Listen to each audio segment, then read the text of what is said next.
Alright guys, I'm going to be doing a little initial impressions overview of the Kershaw OSO Sweet. I have a couple other knives here for reference, the Delica 4 and a Kershaw Leek. So to go straight into the specs on the Kershaw OSO Sweet, the close length is 4 and 3/8 inches, and the weight of the knife is 4.2 ounces, so it's a little bit hefty.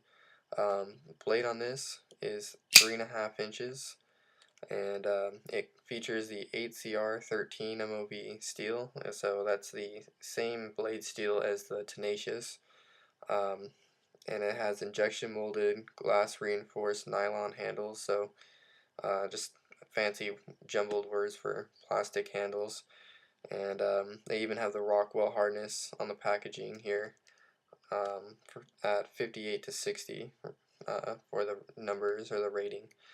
It has a removable, reversible pocket clip, and it's for tip up, tip down, right hand carry only. So there's no lefty carry on this, unfortunately. Um, as you can see here in the lighting, there's some texture to the handles, which um, adds some pretty nice grip to it, I guess. I kind of think they're kind of cheesy in a way. Just, I don't know, kind of reminds me of fish scales almost.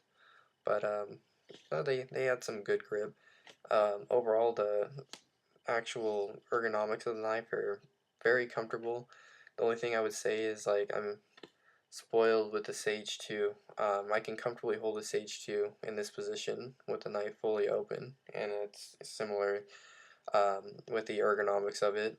But on this one in particular, the Kershaw kind of forces you to move your thumb back, so you got to kind of keep your hand very tightly closed, which isn't a problem, but that's just a little nitpicky thing. You got to remember that this is only like a $25 knife, anywhere from 24 to 30 shipped.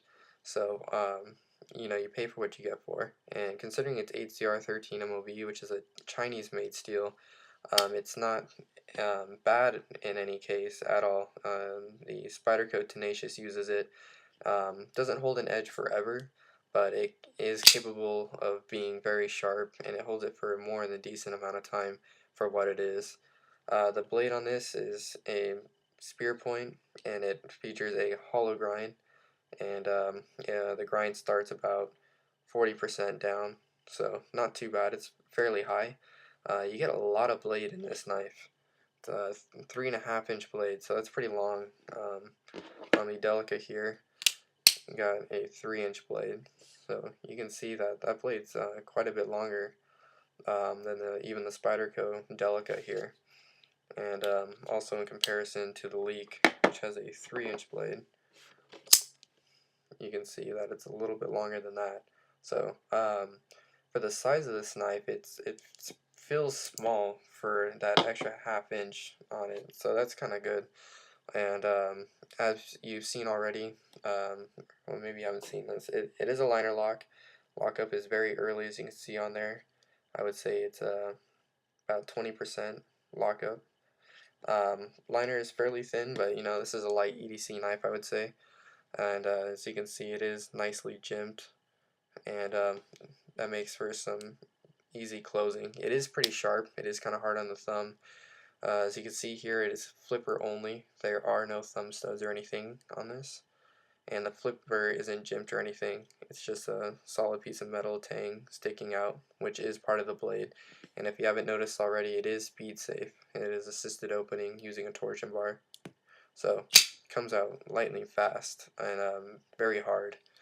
And on the front here side, we have Kershaw Speed Safe laser engraved, and on the back we have 1830 patented here, and then down here we have ACR13 MOV, which don't know if you'll be able to pick up or not. Probably not because of the camera and it being backwards, but it's right down there.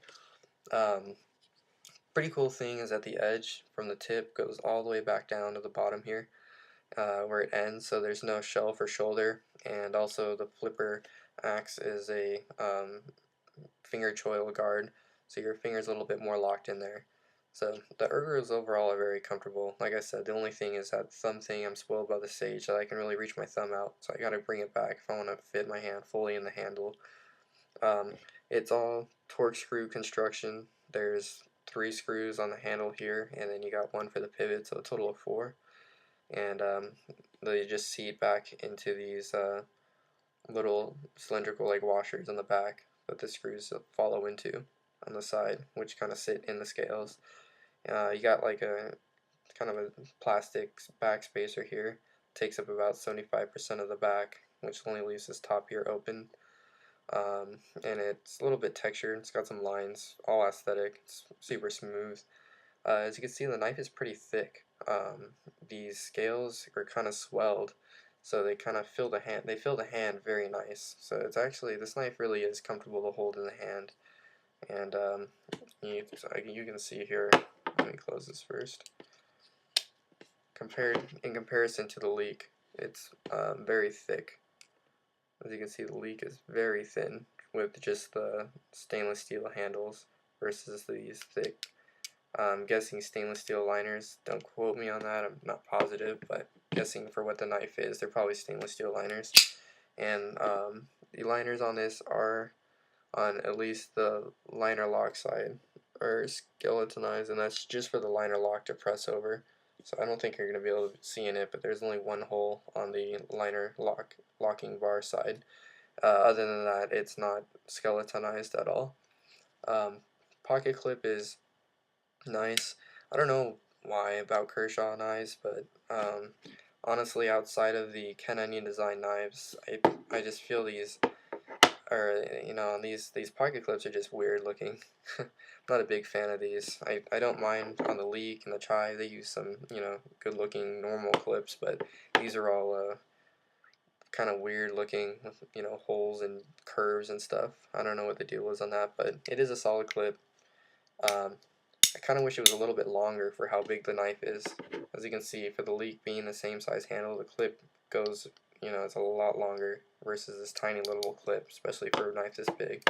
But it does hold in the pocket well, so I can't really complain that much. And you also got a lanyard hole here, if you want to throw a lanyard on this. So, knife is extremely sharp, as all Kershaws.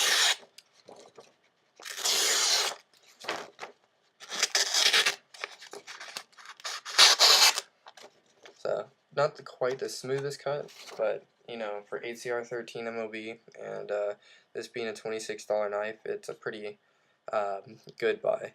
So, if you are looking for, a sub $30 knife, including shipping, and quite a bit of blade, with a, speed assist, um, and a pretty, well-built knife, feels pretty heavy duty for what it is, but definitely a really great buy. So that is the rundown on the Kershaw OSO Sweet, and me buying a couple of these cheaper Kershaw knives is more to just kind of test out and see, what I like. I do prefer the more premium knives with premium materials used, but I thought I'd try out some cheaper knives because it's been a while since I've just bought a couple of cheaper knives, and just want to compare the quality. And for what you pay, Kershaw is extremely solid when looking for a knife using cheaper materials, but quality construction. So there you go. That's my overall impressions on the Kershaw OSO Sweet.